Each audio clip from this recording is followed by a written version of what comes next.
ಖಾರ ಬಣ್ಣ ಮತ್ತು ರುಚಿ ಆಚಿ ಚಿಲ್ಲಿ ಪೌಡರ್. ಚಳಿಗಾಲದ ಅಧಿವೇಶನದಲ್ಲೂ ಸದ್ದು ಮಾಡುತ್ತಾ ಡಿಕೆಶಿ ವಾಚ್ ಬಗ್ಗೆ ಗಂಭೀರ ಆರೋಪ ಮಾಡ್ತಾ ಇದ್ದಾರೆ ಬಿಜೆಪಿ ನಾಯಕರು. ಸದನದಲ್ಲೂ ಇದನ್ನ ಪ್ರಸ್ತಾಪಿಸಲು ಮುಂದಾಗಿದೆ ಬಿಜೆಪಿ.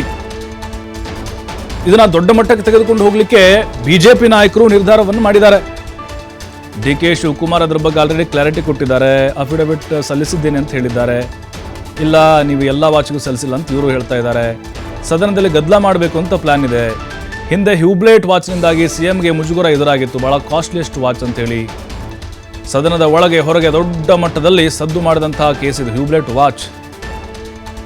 ಸಿದ್ದರಾಮಯ್ಯನವರು ವಾಚನ್ನೇ ಬಿಚ್ಚಿಟ್ಟು ಕ್ಯಾಬಿನೆಟ್ಗೆ ಬಂದಿದ್ದರು. ಕ್ಯಾಬಿನೆಟ್ ಕೊಠಡಿಯಲ್ಲಿ ಇರುವಂತಹ ಹ್ಯೂಬ್ಲೆಟ್ ವಾಚ್ ಇವತ್ತಿಗೂ ಕೂಡ ಇದೀಗ DCM ಹಾಗೆ DKಶಿಗೂ ಡ್ಯಾಮೇಜ್ ಮಾಡ್ತಾ ಇರೋದು ಯಾಕೆ? ಈ ವಾಚ್ ಕೇಸ್. ತಾವು ಆಸ್ಟ್ರೇಲಿಯಾಕ್ಕೆ ಹೋದಾಗ ವಾಚ್ ಖರೀದಿ ಮಾಡಿದ್ದು ಅಂತ DKಶಿ ಹೇಳಿದ್ರು, ಸಮರ್ಥನೆ ಮಾಡಿಕೊಂಡಿದ್ರು. ಬಟ್ ಈಗ ಅದನ್ನೆಲ್ಲ ಇಟ್ಕೊಂಡು ಇಕ್ಕಟ್ಟಿಗೆ ಸಿಲುಕಿಸಬೇಕು ಅಂಥೇಳಿ ಬಿಜೆಪಿ ನಾಯಕರು ಮುಂದಾಗ್ತಾ ಇದ್ದಾರೆ.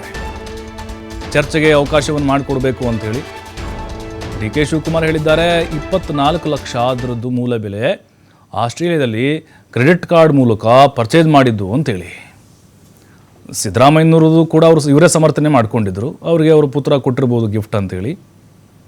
ಇಲ್ಲ, ಇದು ಇನ್ನೂ ಕಾಸ್ಟ್ಲಿಯೆಸ್ಟ್ ವಾಚ್, ಇದು ಇನ್ನೂ ಹ್ಯೂಬ್ಲೆಟ್ ವಾಚ್ಗೆ ಸಂಬಂಧಪಟ್ಟಂಥ ಅಫಿಡವಿಟ್ ಹಾಕಿಲ್ಲ ಅಂತ ಚಲವಾದಿ ನಾರಾಯಣ ಸ್ವಾಮಿ ಅವರು ಕೂಡ ಸವಾಲು ಹಾಕಿದ್ರು. ಅದಕ್ಕೆ DKಶಿ ಕೌಂಟರ್ ಕೊಟ್ಟಿದ್ರು. ಹಾಗೇನಾದರೂ ಅವರು ಪ್ರೂವ್ ಮಾಡಿದರೆ, ಸಾಬೀತು ಮಾಡಿದರೆ ನಾನು ರಿಸೈನ್ ಮಾಡಿಬಿಡ್ತೀನಿ ಅಂತ ಹೇಳಿದರು. ಚಲವಾದಿ ನಾರಾಯಣ ಸ್ವಾಮಿ ಅವರು ಆರೋಪ ಸುಳ್ಳಾದರೆ ಅವರು ರಾಜೀನಾಮೆ ಕೊಡ್ತಾರಾ ಅಂತ DKಶಿ ಕೂಡ ಚಾಲೆಂಜ್ ಹಾಕಿದ್ರು. ಹಾಗಾಗಿನೇ DK ಶಿವಕುಮಾರ್ ಅವರು ಮತ್ತು ಸಿದ್ದರಾಮಯ್ಯನವರು ಅವತ್ತೇನು ಬ್ರೇಕ್ಫಾಸ್ಟ್ ಮೀಟಿಂಗ್ನಲ್ಲಿ ಅವರು ಕಟ್ಟಿರುವಂಥ ವಾಚ್ಗಳ ಬಗ್ಗೆನೇ ಇಡೀ ರಾಜ್ಯಾದ್ಯಂತ ಚರ್ಚೆಗಳಾಯಿತು. ಎಲ್ಲ ಗೂಗಲ್ ಮಾಡೋಕ್ಕೆ ಶುರು ಮಾಡಿದರು. ಯಾವ ಬ್ರ್ಯಾಂಡ್ ಇದು, ಇಷ್ಟು ಬಿಜೆಪಿಯವರು ಆರಂಭದಲ್ಲಿ ಹೇಳಿದ್ದು 43 ಲಕ್ಷ, ಅದಕ್ಕೆ 48 ಲಕ್ಷ, ಈ ರೀತಿ ಟ್ವೀಟ್ಗಳನ್ನು ಮಾಡಿದರು. DK ಶಿವಕುಮಾರ್ ಅದು ಹೇಳಿದರು, ನಮ್ಮ ಇಷ್ಟ ರೀ, ಅದು ನಮ್ಮ ವೈಯಕ್ತಿಕ, ಅದು ನಮ್ಮ ಅಪ್ಪನ ಹತ್ರ 7 ವಾಚ್ ಇತ್ತು, ಈಗ ನಾವೇ ಕಟ್ಕೊಳ್ಬೇಕಲ್ಲ, ಅದು ನಾನು ನನ್ನ ತಮ್ಮ, ಹಾಗೆ ಅದು ಅವರ ವೈಯಕ್ತಿಕ ಆಯ್ಕೆಗಳು, ಅದು ನಮ್ಮ ದುಡ್ಡಲ್ಲಿ ತೆಗೆದುಕೊಂಡಿರುವಂಥ ವಾಚು, BJP ಯಾಕೆ ಇದನ್ನು ಪ್ರಶ್ನೆ ಮಾಡ್ತಾ ಇದ್ದಾರೆ ಅಂಥೇಳಿ ಅವರು ಕೇಳಿದರು. ಬಟ್ ಈಗ BJP ನಾಯಕರು ಸುಮ್ಮನೆ ಕೂತ್ಕೊಳ್ಳೋಂಗೆ ಕಾಣಿಸ್ತಾ ಇಲ್ಲ. ಇದನ್ನೇ ದೊಡ್ಡ ಮಟ್ಟದಲ್ಲಿ ಚರ್ಚೆ ಮಾಡಲಿಕ್ಕೆ ತಯಾರಿ ಮಾಡಿಕೊಂಡಿದ್ದಾರೆ. ಮತ್ತಷ್ಟು ಮಾಹಿತಿ ಶಿವಕುಮಾರ್ ಹೇಳ್ತಾರೆ. ಶಿವಕುಮಾರ್, ಈಗ ಕಾಸ್ಟ್ಲಿಯೆಸ್ಟ್ ವಾಚ್ಗಳದೇ ಸದ್ದು ಜೋರಾಗ್ತಾ ಇದೆ. BJP ಇದನ್ನು ರಾಜಕೀಯವಾಗಿ ಹೇಗೆ ಬಳಸ್ಕೊಳ್ಳೋಕೆ ಮುಂದಾಗ್ತಾ ಇದೆ, ಜೊತೆಗೆ ಯಾವ ರೀತಿ ಕಟ್ಟಿ ಹಾಕ್ಬೋದು ಅಂತ CM ಹಾಗೆ DCM ಅವರನ್ನು?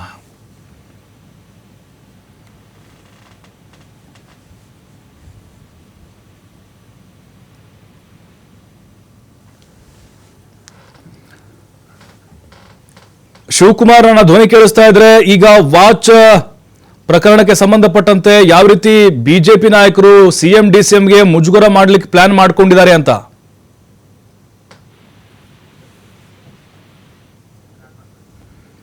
ದೊಡ್ಡ ಮಟ್ಟದಲ್ಲಿ ಈ ಪ್ರಕರಣ ಸದ್ದು ಮಾಡಿತ್ತು. ಈ ಹಿಂದೆ ಸಿದ್ದರಾಮಯ್ಯನವರು ವಾಚು, ಅವರು CM ಆದಾಗ ಹ್ಯೂಬ್ಲೆಟ್ ವಾಚು ಅವ್ರ ಸ್ನೇಹಿತರು ಯಾರೋ ಗಿಫ್ಟ್ ಮಾಡಿದ್ರು ಅಂತ ಹೇಳಿದರು ಸಿದ್ದರಾಮಯ್ಯನವರು. ಅದರದ್ದು 50 ಲಕ್ಷಕ್ಕಿಂತ ಹೆಚ್ಚಿತ್ತಂತೆ. ಹಾಗಾಗಿನೇ ಯಾರ ದುಡ್ಡಲ್ಲಿ ತೆಗೆದುಕೊಂಡಿದ್ದು, ಜನರ ತೆರಿಗೆ ದುಡ್ಡಲ್ಲ, ಅವ್ರ ವೈಯಕ್ತಿಕ ದುಡ್ಡಲ್ಲ, ಈ ರೀತಿ ಜನಸಾಮಾನ್ಯರು ಕೂಡ ಪ್ರಶ್ನೆ ಮಾಡೋಂಗಾಗಿತ್ತು.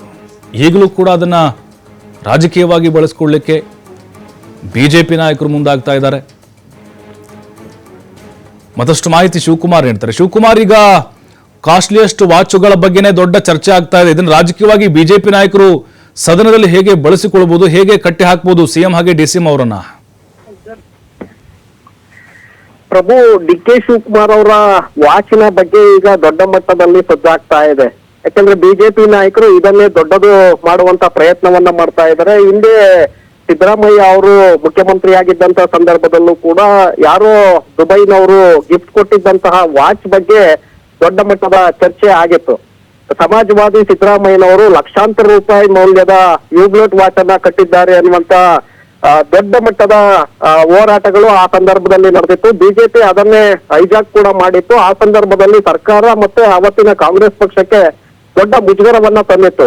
ಕೊನೆಗೆ ಅಂತಿಮವಾಗಿ ಯಾವಾಗ ದೊಡ್ಡ ಮಟ್ಟದಲ್ಲಿ ಡ್ಯಾಮೇಜ್ ಆಯ್ತು, ರಾಷ್ಟ್ರೀಯ ಮಟ್ಟದಲ್ಲಿ ಸದ್ದು ಮಾಡ್ತು, ಸಿದ್ದರಾಮಯ್ಯ ಅವರು ಅವತ್ತು ಆ ವಾಚನ್ನ ಕ್ಯಾಬಿನೆಟ್ ಸಭೆಯಲ್ಲೇ ಹಿಂದಿರುಗಿಸಿದ್ರು. ನನಗೆ ಈ ವಾಚ್ ಬೇಡ, ಗಿಫ್ಟ್ ಕೊಟ್ಟಿರುವಂತ ವಾಚ್ ಬೇಡ, ನಾನು ದುಬಾರಿ ಗಿಫ್ಟ್ ಅನ್ನ ಪಡೆದಿಲ್ಲ, ಯಾರು ಆತ್ಮೀಯ ಸ್ನೇಹಿತರು ಕೊಟ್ಟಿದ್ದು, ಹಾಗಾಗಿ ನಾನು ಕಟ್ಕೊಂಡಿದ್ದೆ ಅಂತೇಳಿ ಅದನ್ನ ಆ ವಾಚ್ ಅನ್ನ ವಾಪಸ್ ಕೊಟ್ಟಿದ್ರು. ಅದು ಇವತ್ತಿಗೂ ಕೂಡ ಕ್ಯಾಬಿನೆಟ್ ನ ಕೊಠಡಿಯಲ್ಲೇ ಇಡ್ಲಾಗಿದೆ ಆ ವಾಚ್ ಅನ್ನ. ಇದೀಗ ಡಿ ಕೆ ಶಿವಕುಮಾರ್ ಅವ್ರಿಗೂ ಕೂಡ ಅದೇ ರೀತಿಯಾದಂತ ಈ ವಾಚ್ ಡ್ಯಾಮೇಜ್ ಮಾಡುವಂತ ಒಂದು ಪ್ರಯತ್ನ ನಡೀತಾ ಇದೆ. ಬಿಜೆಪಿ ನಾಯಕರು ಅದನ್ನೇ ಮುಂದಿಟ್ಕೊಂಡು ಸಾಕಷ್ಟು ಅಸಮಾಧಾನಗಳನ್ನ ಹೊರಹಾಕ್ತಾ ಇದ್ದಾರೆ.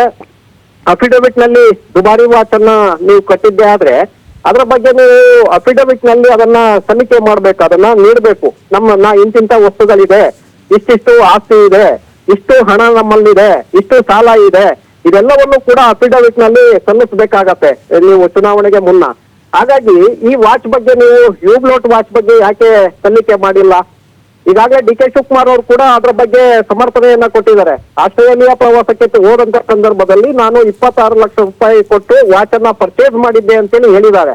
ಸೊ ಆದ್ರೆ ಈಗ ಛಲವಾದಿ ನಾರಾಯಣ ಸ್ವಾಮಿ ಅವರು 2 ವಾಚಿನ ಬಗ್ಗೆ ನೀವು ಅಫಿಡವಿಟ್ ನಲ್ಲಿ ಸಲ್ಲಿಕೆ ಮಾಡಿದ್ದೀರಿ, ಆದ್ರೆ ಹ್ಯೂಬ್ಲೈಟ್ ವಾಚಿನ ಬಗ್ಗೆ ನೀವು ಎಲ್ಲೂ ಕೂಡ ಮೆನ್ಷನ್ ಮಾಡಿಲ್ಲ. ಯಾಕೆ ಇದರ ಬಗ್ಗೆ ಯಾಕೆ ನೀವು ಮುಚ್ಚಿಟ್ರಿ ಅಂತೇಳಿ ಈಗ ಆರೋಪಗಳನ್ನ ಮಾಡ್ತಾ ಇದ್ದಾರೆ. ನಿನ್ನೆ ಕೂಡ ಸುದ್ದಿಗೋಷ್ಠಿಯನ್ನ ಮಾಡಿ ದೊಡ್ಡ ಮಟ್ಟದ ಆರೋಪವನ್ನ ಮಾಡಿದ್ರೆ ಈಗ ಪ್ರಸಕ್ತ ಅಧಿವೇಶನ ನಾಡಿದ್ರಿಂದ ಪ್ರಾರಂಭ ಆಗ್ತಾ ಇದೆ. ಸೋಮವಾರದಿಂದ ಬೆಳಗಾವಿ ಚಳಿಗಾಲದ ಅಧಿವೇಶನ ಶುರುವಾಗ್ತಾ ಇದೆ.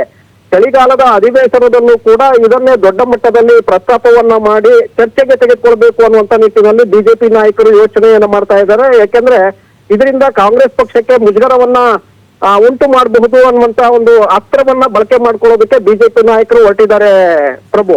ಹಾಗಾಗಿ ಈ ವಾಚಿನ ಪ್ರಕರಣ, ಯಾಕೆಂದ್ರೆ ಡಿ ಕೆ ಶಿವಕುಮಾರ್ ಅವರು ರಾಜಕಾರಣಿಯ ಜೊತೆಗೆ ಉದ್ಯಮಿಗಳು ಕೂಡ ಹೌದು. ವಾಚ್ ಅನ್ನ ಪರ್ಚೇಸ್ ಮಾಡೋದಕ್ಕೆ ಅವಕಾಶಗಳಿದೆ. ಉದ್ಯಮಿಗಳು ಇವತ್ತು ಕೋಟ್ಯಾಂತರ ರೂಪಾಯಿ ಬೆಲೆ ಬಾಳುವಂತ ವಾಚ್ ಅನ್ನ ಕಟ್ಟಿದ್ದಾರೆ. ಕ್ರಿಕೆಟ್ ಆಟಗಾರರನ್ನು ಕೂಡ ನಾವು ಗಮನಿಸಿದ್ದೇವೆ ದುಬಾರಿ ವಾಚ್ಗಳನ್ನ ಕಟ್ಟುವಂತದ್ದು.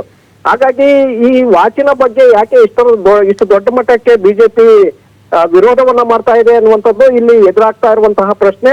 ಕೇವಲ ಅಫಿಡವಿಟ್ ನಲ್ಲಿ ಸಲ್ಲಿಸಿಲ್ಲ ಅನ್ನುವಂತ ಕಾರಣವನ್ನ ಈಗ ಮುಂದೊಡ್ಡಿ ಬಿಜೆಪಿ ನಾಯಕರು ಇದನ್ನ ದೊಡ್ಡ ಮಟ್ಟದ ಚರ್ಚೆಗೆ ಈಗ ತೆಗೆದುಕೊಳ್ತಾ ಇರುವಂತದ್ದು. ಜೊತೆಗೆ ಸುದ್ದಿಗೋಷ್ಠಿಗಳನ್ನ ಮಾಡಿ ಇದೇ ವಿಚಾರವನ್ನ ಪ್ರಸ್ತಾಪ ಮಾಡ್ತಾ ಇರುವಂತದನ್ನ ನೋಡಿದ್ರೆ ಎಲ್ಲೋ ಒಂದು ಕಡೆ DCM ಅವರನ್ನ ಟಾರ್ಗೆಟ್ ಮಾಡುವಂತೆ ಕಾಣಿಸ್ತಾ ಇದೆ ಪ್ರಭು. ಥ್ಯಾಂಕ್ ಯು ಶಿವಕುಮಾರ್ ಮಾಹಿತಿಗಾಗಿ.